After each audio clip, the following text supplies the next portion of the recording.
5, 4, 3, 2, 1.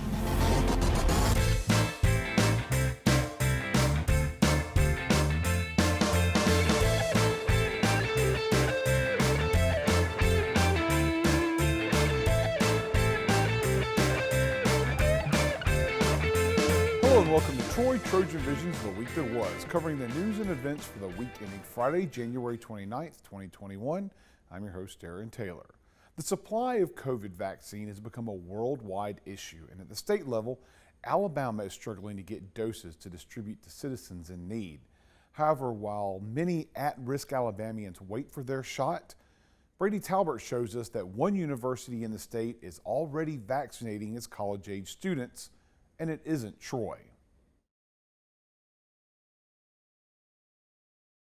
Before it receives a COVID-19 vaccine, despite Alabama's SEC schools, Auburn University and the University of Alabama receiving doses in the first week of January. Although the Alabama Department of Public Health says it's limiting the shots to healthcare providers, nursing home residents, emergency personnel, and those older than 75, Auburn University has confirmed with us it's vaccinating its campus community first, appearing to go against the state's guidelines. Auburn University is vaccinating its students and staff, yet no word here in Montgomery from Governor Ivey or the Alabama Department of Public Health on why the university was prioritized above others, and more notably, senior citizens, those 74 and younger in the state who can't get their hands on the potentially life-saving vaccine. I'm 73 years old. I cannot get the shot because I'm not 75. I take diabetes medicine. I take 5 shots a day if I'm a diabetic. I take blood pressure medicine, and I have high cholesterol to take medicine for. Yet I hear students at Auburn are getting shots, but I can't get them because I'm not 75 years old. That's what some seniors across the state are feeling right now as vaccines are limited. State Health Officer Dr. Scott Harris recently said the state could not begin vaccinating those under 75, saying we don't have any more vaccine to AL.com. Meanwhile, Auburn said some of its students are getting the vaccine. As for Troy University, it will have to continue waiting. Auburn is a separate university from Troy. They can certainly do what they feel is necessary to meet their current needs. I think Troy's position is that we're working very closely with ADPH to follow what they've asked us to follow in terms of when we would get the vaccine, how it would be stored and distributed. And so, you know, I think that we're really focusing on what we need to do for our community and to service our university community. When Brady started working on that story, Troy was told it would have to wait until April to get the vaccine. However, TrojanVision learned right before that story aired that Troy University has now been told to expect to receive doses of the COVID vaccine as early as next week. The university says it will follow ADPH guidelines and administer the vaccine based on the Phase 1B of the rollout, which includes people age 75 and older, healthcare personnel, and first responders. The vaccine will be given in the health center on campus. Well, a longtime recreation option for Troy students is no more, as the natatorium closed for good prior to the start of the spring semester. Not only is there no more outdoor pool, but the entire building will soon be demolished. Sam Granville has the details. Progression is taking place on the campus of Troy University, from the renaming of buildings to the erection of state-of-the-art recreational facilities. And with the arrival of the new, the old must go. The Charles McDowell Lee Natatorium has been announced to be permanently closed and will be demolished from its home in the center of campus. The Natatorium, or NAT as it was more commonly known, was a prime spot for recreational and competitive swim at Troy for nearly half a century. The Natatorium has officially been closed starting spring semester. Currently, right now, the plan is for it to come down. I don't know when that will happen, but currently, right now, there's no operations here at the Natatorium. One of the good things about it is that we just opened up a new student rec center that offers an aquatic option over there once the weather gets warm. Now, it is an outdoor pool, and that kind of takes away from the indoor pool, but it is an aquatic option there. And I think with the new rec center that we have open, we'll be able to supplement whatever we're lacking here over there at the new facility. While it may be sad to see the history-rich natatorium leave Troy, its demolition provides evidence of efforts towards progress and improvement of campus life. Well, I think one of the big things that the administration does from a recreational standpoint, they understand the trends that college students are looking for. You know, the students spoke up and they were able to fund that building that we're currently in right now, and they're able to progress certain initiatives here on campus. I think the new rec center is a positive direction that we're going with student recreation, and I think it only can help them in the future. There is no exact time frame for the natatorium to be demolished, and the university says there are no current plans for any other building to take its place. Sam Granville, Troy, TrojanVision News. Another soon-to-be demolished building is bringing Troy Student Government Association to action, as the SGA is working to help save a tradition that many current students may not even be aware of. Kaylee Wright explains. Tradition was a hot topic at Tuesday night's SGA meeting. Preservation of the past and anticipation for the future played a role in the decisions that were made. One of these decisions was to preserve the Kissing Rock. Kissing Rock is a piece, it's actually a piece of petrified wood that sits right in front of MacArthur Hall. Not many students know about it, some do, but MacArthur Hall is about to be demolished. Therefore, the SGA would like to preserve it, and we need to move it out of the way so that the construction crews do not damage it. The rock was placed on campus in 1977.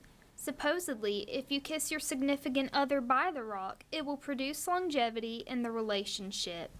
This was not the only tradition discussed at the SGA meeting.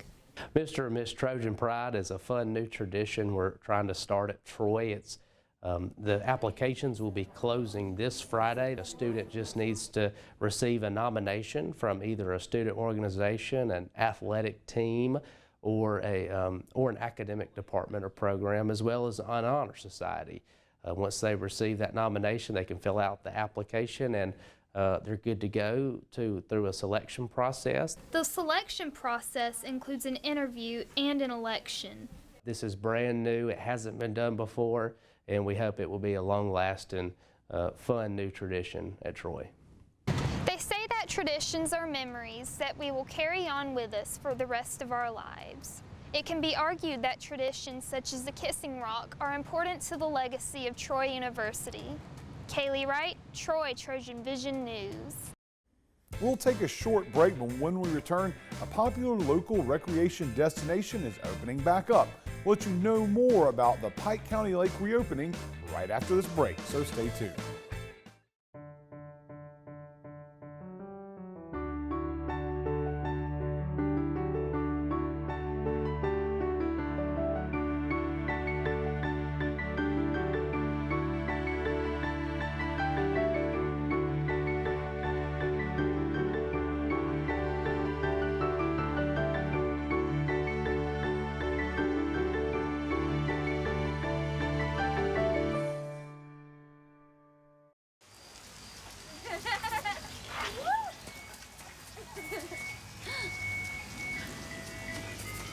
Mom, can we get some ice cream? Please, Mom, please. No, we're having dinner soon. Please.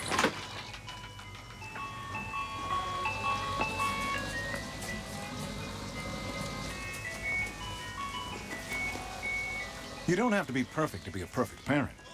There are thousands of children in foster care who will take you just as you are.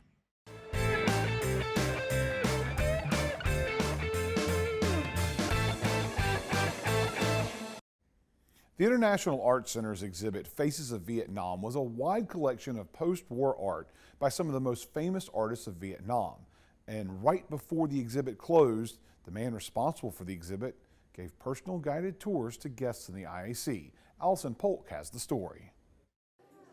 The International Art Center is known for showing brilliant pieces of art by not only American artists but also international artists. Faces of Vietnam is the latest art exhibit displayed at the IAC. We spoke with Stephen Humphreys, who is the man behind the wide post-Vietnam War collection. Well, this is an exhibit of contemporary Vietnamese artwork after the Vietnam War. We called it Faces of Vietnam. The kind of central theme is the emerging identity of Vietnam as it emerges from these literally centuries of isolation, that culminated. And and it's kind of the emerging sense of Vietnamese identity as they try to relate to the rest of the world, but keep their own identity and traditions. The Faces of Vietnam is not only a display of famous artwork, but also a symbol of the past that made some that browse the exhibit reflect on a different time. The innovation piece right there, it's kind of cliche to say, but the paper technique and the painting technique, I guess, I grew up with those kind of things. My family has quite a bit of those kind of painting from the village nearby. Those of us who remember the Vietnam War remember Vietnam in a different way. And I served there in 68, 69, and so when we were invited to go back in 2002, it was really a transformation. I got to see the people who really are the people of Vietnam. Well, I think I began to really appreciate the depth of the culture. The popular local recreation destination, Pike County Lake, had to close its gates back in December due to environmental factors. But this weekend, the lake is officially opening back up to the public. Claudia Peppenhorst has the story. The Pike County Lake is known to be one of Troy's hidden gems. In December, the lake closed its gates, but this weekend they plan to officially reopen. However, the closure of the lake left the community wondering why. We were having some issues with moss, things like that, growing up around the banks it was messing with some of the anglers. And so what the state does now, instead of using a bunch of chemicals or things like that's bad, they will drain the lake 6 or 7 feet down and then let Mother Nature and the frost kill the plants. Despite the reopening, certain activities will still be prohibited. Meadows tells us that boats will not be able to access the lake until further notice. Because they had to drop the water so low, the boat ramp is more exposed, so it's just not safe. It's not the deepest lake, so when you drop something 6 feet, you're exposing a lot of dangers that you could get hurt. So until it gets back to normal height, it's just going to be fishing off the pier, off the bank, things like that. It's just more of a safety issue. And despite the gloomy weather, on a normal day, people of all ages come out to Pike County Lake to enjoy the weather, the nature, and the wildlife. When everything shut down with COVID, the lake stayed open, so it gave everyone a place to go and fish and hang out. The lake is just a peaceful place for everyone to kind of get away and have some peace and quiet and relax.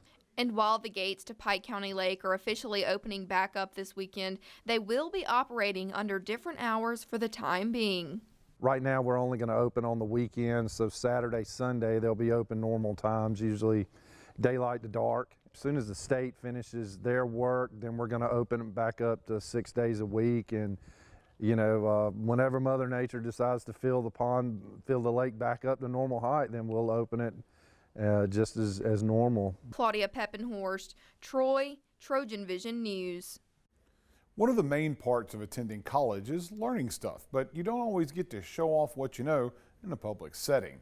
Wednesday night, the University Activities Council rewarded students for exactly what they know. Kenrietta Stinson shows us how. Are you competitive? Do you like the adrenaline? Know a lot of random trivia? On Wednesday, the University Activities Council hosted a Kahoot game night for students to test their speed and knowledge of trivia for prizes. What we do is we put on events that are free to all students, and we just want to put on events like Kahoot It, just to give students a chance to come together, especially in times like this, just to come together, have a fun game night. And also we have offered up some prizes. There's 3 really awesome prizes. We always try to do prizes with these kind of events as an incentive for students just to come out and have fun. The topics range from education, sports, and entertainment, with each round bringing more intensity out of the players. I was really excited. I'm very competitive, so I love events like this, and I won after the 3rd round, and I thought it was really fun. I enjoyed tonight's event. It was very fun. It gave me an opportunity to do something despite what's going on right now, and I felt safe and everything because we were all distanced and stuff, and I'm looking forward to more events in the future. Tonight's event was fun. It was nice being able to get out and just see everybody and just come together for a fun time. Even though we are still in the midst of the pandemic, students are looking forward to more social events. Kenrietta Stinson, Troy, TrojanVision News. We're going to take another quick break, but when we come back, we'll learn how Troy Athletics is working to honor Hall of Fame broadcaster and longtime voice of the Trojans, Ralph Black. That's coming up right after this, so stay tuned. It's a beautiful day out here. Sunny today with light breezes, giving way to clouds in the afternoon. We could see some light precipitation to moderate precipitation later on, followed by powerful storm-like conditions.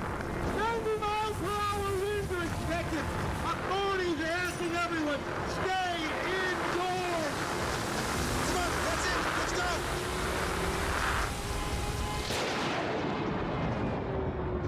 For over 70 years, Smokey Bear has asked you to use fire responsibly. Fire is due to an unattended campfire. Go time. Here's how you can stay on the front lines of preventing wildfires.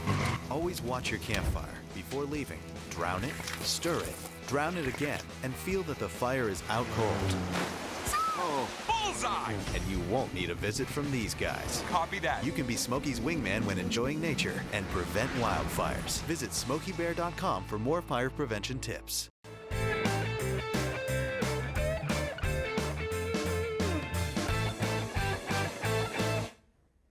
Hall of Fame broadcaster Ralph Black passed away last July, and Troy Athletics is working on a way for Black's legacy to live on through an addition to Veterans Memorial Stadium. Sam Granville shows us how.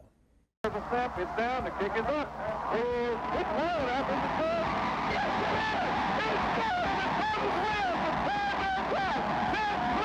The Hall of Fame voice of the Trojans, Ralph Black, will be remembered for generations to come as Troy has established a memorial fundraiser to name the home radio booth in his memory. I think it's just a really strong way to finally recognize it and realize just the commitment that he made and how much he did mean to Troy and Troy Athletics, the community of Troy, and certainly for the Troy sports broadcast. Black, who tragically passed away in the summer of 2020, spent 26 years as the play-by-play broadcaster for the Trojans, and his iconic voice and calls have been enshrined in the memories of longtime Trojans. When you think back to some of the games he did, the Division II National Championship game when Ted Clem hit the 50-yard field goal to win it at the Horn, I've talked with Ted Clem about that. He said, Ralph, he says, I hear that every week. Ralph's call, people ask me about it all the time. They remember Ralph's call of my kick to win it as much as they remember the kick to win it himself. The goal for the fundraiser to name the booth is set at $50,000, and Troy is currently accepting donations. This is the best way to do it, I think, is to send those donations in. It's TroyTrojans.com. And just search Ralph Black, and there's all the information you need. It's a great commemoration for a great Trojan, without a doubt. To learn more about Ralph Black and his Hall of Fame legacy at Troy, visit TroyTrojans.com as well. Sam Granville, Troy, TrojanVision News.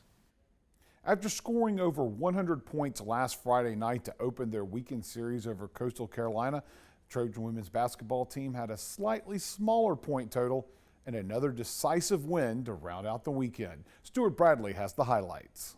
It was a synchronization of two 7-letter words, offense and defense, that allowed the Troy women's basketball team to hand Coastal Carolina their 7th loss in very convincing fashion. With an aggressive press defense, the Trojans forced 26 turnovers, which they turned into 32 points.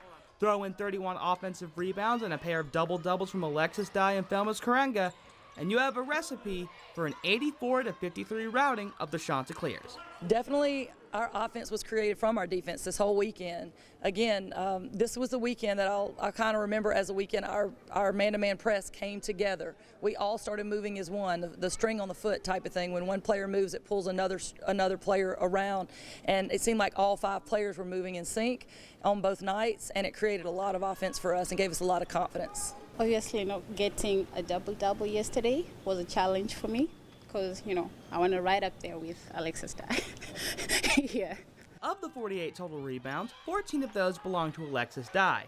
While Karenga led the Trojans with 15 points, Dye's 12 points were enough to notch her 10th double-double of the season, which puts her atop all of Division I in double-doubles. Scoring and rebounding is what I do. That's a part of me, and I'm just very good at it. And for me to be #1 in the nation, I feel very proud of myself, and that's something that I feel accomplished. I never thought that I would be the #1 in the nation, and something like this, and I just feel proud of myself.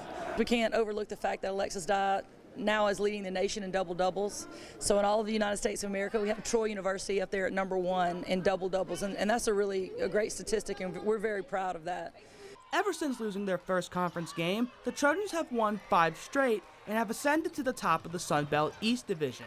And next up, an opportunity to quell the team nipping at their heels in the division, the team that handed them said loss, as they travel to Boone, North Carolina to take on Appalachian State. Stuart Bradley, Troy, TrojanVision Sports. It's time for our last break, but when we return, we'll learn about changes in Troy University's annual leadership conference celebrating African American history. Stay tuned, we'll be right back.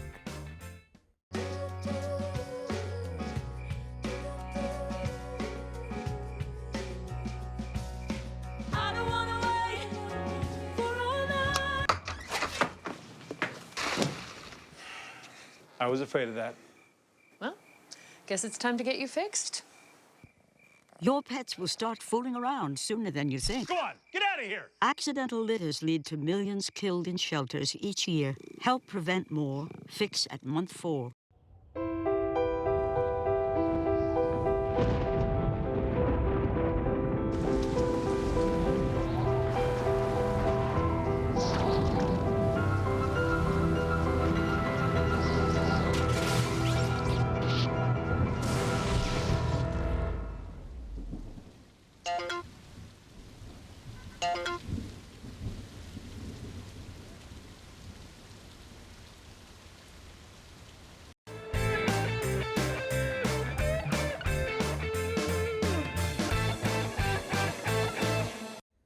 Troy University's annual leadership conference celebrating African American history is seeing some changes this year. We'll learn more about those changes in this week's Trojan Talk. Hello and welcome to Trojan Talk. I'm your host, Aaron Taylor. With me today is Leah Brundage. She's Director of Compliance with Troy Athletics, but she's here to talk about something other than athletics today. Leah, thanks for joining me here today. Thank you for having me. Appreciate it. And you're here to talk about the Leadership Conference, which is an annual event that's been happening for decades here on campus. Yes.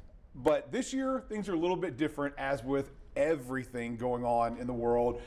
First and foremost, kind of just tell us a little bit about the Leadership Conference and kind of what is it all about? What's the purpose behind it? Yes, so like you said, this conference has been going on at Troy University for years. Back in 2002, our trustee member, Mr. Lamar Higgins, he came up with the idea to just put together a conference to promote leadership and to promote civic engagement within our students, but also within the community.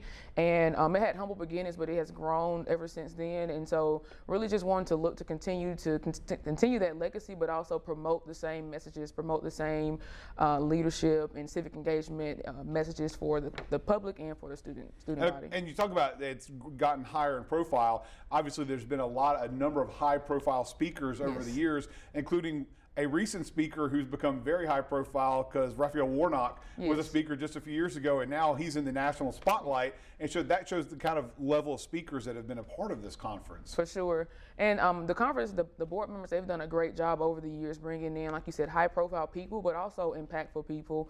Mr. Congressman John Lewis, he was one of our speakers, and I know we'll probably get to that a little bit later. But just the influence of people that have been on campus to come in and just educate our students and our community has been great over the years. And John Lewis was also a recent speaker within the past few years, but now he serves a bigger importance to this conference because after his passing, the university has decided to transition into naming this conference for John Lewis. And what's the significance of that, of having this civil rights icon and Troy native being a part of this leadership conference now? So I think you just hit the nail on the head with your adjectives just there, but everyone knows Mr. Congressman John Lewis, and he was very influential. He was had a servant heart, and he stood for everything that this conference stands for. And so it was only natural and it's only right to represent and do something in memory of Congressman Lewis, the impact that he made, not just for this area, but for our country just in general. So he gained the nickname the boy from Troy, so I just believe that's even more fitting for him for this conference to be named after him in years going forward. And this is a transition year, and that even plays into the title of this year, that is transitioning into the Lewis leadership conference. Yes. But this year, due to COVID, it's not going to be what folks are used to in the past. Correct. Talk a little about how things are changing up for this year. Yes, so like you mentioned, this will be a transitioning year. It will not be in the traditional format on the Friday and Saturday format that we've done in years past. But this year, we are transitioning to just a leadership event, and it will be the Congressman John Lewis leadership event, and that will take place Friday, February 5th at 7 p.m. But really, in years past, you had to register and pay a fee. There was a fee associated with it. But this year, due to COVID, and just to make sure that we are considering the safety of not just the participants, but just the city and the student body in general, we are going to go to a virtual format. It will be free to the public, so anyone who would like to partake in the leadership event and just sit in on that, they're welcome to join in this year for free, and you can do that online. There will be a stream that will be made available the night of the event. And for anybody that wants information about that, Yes. obviously there's a website they can go to find out any kind of the details, because there's still some details being worked out with this. Where can they go to find out information about that? Yes, so if you go to the Troy University website and you go to the leadership development section of the website, you will be able to find the conference's webpage, and it will have all of the information. It will have access to the stream, and it will also provide different information on how to get the stream the actual day of the event. So that is your one-stop shop. I believe we will be communicating via social media a lot through the university and the city's social media pages, so keep an eye out on those outlets as well. But if you want the main source, you can go directly to the conference's website, or if you would like to call someone, Ms. Sheila Jackson with the City of Troy or Ms. Barbara Patterson here on campus, you can contact either one of those individuals for further information. And then now, we talked about this as an event, a single night event, a single event, and that is a speaker. Yes. And let's talk about the speaker that the folks can hear if they participate in this event. So. Yes, so the keynote speaker for this year, she's Dr. Dorothy Buchanan Wilson, and she is a speaker. She's an author. She has her own business. She does a lot of leadership training, so she's very fitting for this event since we promote a lot of leadership and civic engagement. Dr. Wilson, she was the 29th international president for Alpha Kappa Alpha Sorority Incorporated, so that's a big deal within the community. So we're looking forward to what she will bring, and just to hear the message that she will bring Friday, February 5th. And additionally, she's also going to just further talk about Congressman John Lewis and just the impact that he made just on a national standpoint too. So really looking forward to the message that she would deliver in a couple weeks. And of course, I had an opportunity to see that stream and participate in that stream.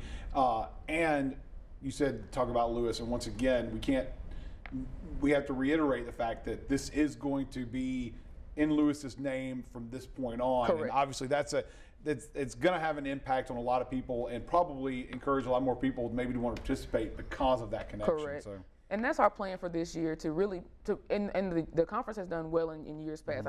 I've attended as a student, and I've also attended as a worker here at the university, and I've gotten something every single year from it. So that will take care of itself. But just to promote the name change, we think that it's such a significant thing that we want not just people here in Troy, anyone who would like to join in. It will be virtual, so within other states, even internationally, if you would like to tune in, we would love to have people just to know what we're doing here in Troy and the impact that we're making on campus through this conference. All right, well, here's hoping that folks get a chance to tune in and see that. And once again, when will that stream take place? Yes, so it will be Friday, February 5th at 7 p.m. in the Central Standard Time, and you can get the stream and the login information on the conference's webpage, which can be found through the university's webpage. All right, well, Leah, thanks for joining us today and letting us know a little bit about this year's conference.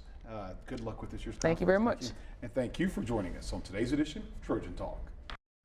And that's the week that was. To find out what's happening on a daily basis, you can tune into Troy TrojanVision News at 5, 6:30, and 10:30 Monday through Friday, or follow us on Twitter at Troy TV News. Also, feel free to like our Troy TrojanVision News fan page on Facebook to see online content from Troy TrojanVision News anytime. Well, until next time, we hope you have a good week.